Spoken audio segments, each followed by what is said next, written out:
What's up, everybody? It is I, Alex the Boogeyman. Title Boxing on Pittsburgh. Focus point of the week. A good old-fashioned focus point. We've been doing the Fight Like series all year round, where we take a legendary boxer and we fight like them. We emulate their style. We do some of their signature punches, signature combos. Hope you've had a good time. I know I have. We're going to take a little break from that for a while and go to just a more specific focus point.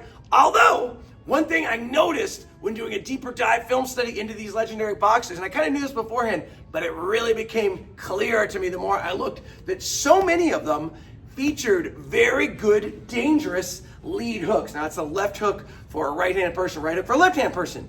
It's a powerful punch. It's a scary punch. And pretty much everybody, except for Ali, had a really good lead hook, had a lot of knockouts from that lead hook. Now, they're all a little bit different in the way they did it, but this was a common thread. And it wasn't like Ali's had a bad lead hook. It wasn't as dominant as some of the other things. You were fighting Ali, it wasn't what you put in the top few things you had to be careful. But everybody else, it really was. And the crazy thing was, I didn't even feature some of the great champion boxers that are super known for their lead hooks. People like, of course, Smokin' Joe Frazier, more than anybody else probably known for lead hook. That was about the only punch he threw, but he was so good. He was able to be heavyweight champion in a golden era heavyweights, including beating Ali. And then there's other guys, Oscar De La Hoya, very much known for his left hook. Even Sonny Liston, Floyd Patterson, all great champions, all great lead hooks. Now this week we're going to make our lead hook better, and we're going to do this also by working on variations of the lead hook, because there's other ways to throw it, and we're going to talk about those ways. So first is the garden variety lead hook, right, which is simple,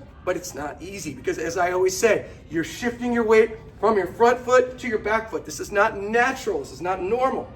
What a lot of people do is they come forward when they throw that hook. They'll throw a punch and they'll kind of come forward and their right foot is off the ground, their back foot is off the ground, they're leaning forward. You don't want that. Instead, you want that weight to come back to that back foot. I'm pulling my weight, I'm twisting, I'm turning my front heel, and I'm bringing my back heel down for maximum power. We'll certainly be working on those mechanics, but a lead hook also does not need to be super close range. It can be, and a lot of times I think that's the reason people lean forward, is that they don't feel like they're close enough to land it. But you could also throw a longer distance lead hook. It's pretty simple. All you do is just, normally my elbow's bent like this.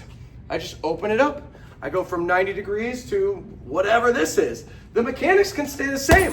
I don't really have to do anything different. I don't have to do anything with my wrists. And we'll say you need to. No, you can still throw a long distance lead hook with your thumbs up.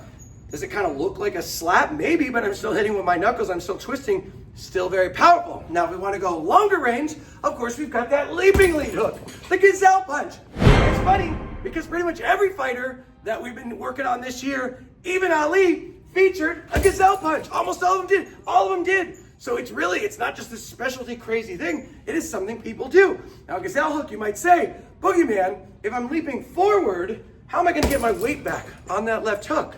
Well, it's tricky, right? Because my body is going forward. There's no denying that. I'm leaping off the ground. But I'm turning my hips in the air so that when I land, my weight shifts back. When the punch lands, my weight shifts back to my back foot. So I'm still getting some of that lower body weight transfer and explosion into that hook. Now, you can also move when you throw a hook. We call this normally a check hook. Off the center line, usually stepping to that lead side, that left side for most of us, and you're throwing that hook, getting out of the way and hitting someone. So somebody's coming in, they're coming to get you. Oh, I'm going away through the check hook. You can even go the other way too. You can throw it by stepping to the inside. You don't see that as much, but it certainly is a thing.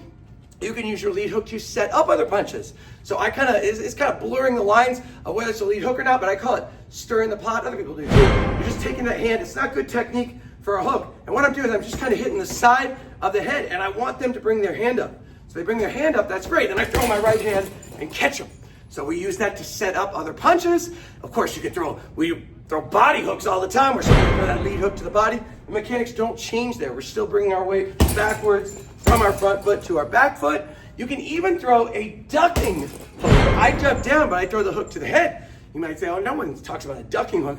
It's true, they don't. I don't hear anyone talk about that. But when you watch fights, it does happen. Because oftentimes someone is ducking down, a punch is coming, and they duck. They're throwing their lead hook. They don't want to get hit, so they duck and throw that punch. Now, if it's something that happens in a fight, might as well practice it. So we're going to practice it. And then we get into blurring the lines even more. We have different angles of that hook, right? You could throw the hook. Usually you want your elbow behind the punch, and you want it to come across. So it's called clearing off the shelf but you could come up from an angle. And again, you want to maybe consider this not a lead hook anymore. It's kind of, sometimes I call it a 45, a Karate Cinco. You could call that, if you ever seen the MMA fighter, Alexander Pereira. He is famous for these. It's kind of nice because it comes inside, but it still hits him in the jaw, still turns the head. And then there's the overhand version, which comes almost at a downward chopping angle, just like the overhand right, but it's on the left side. Again, you might say, well, that's not really a left hook, although if you watch a fight, the announcer would definitely call it a left hook. Even if you throw it like this, they'll still call that a left hook. That is due to the left hook, right hook, overhand conspiracy,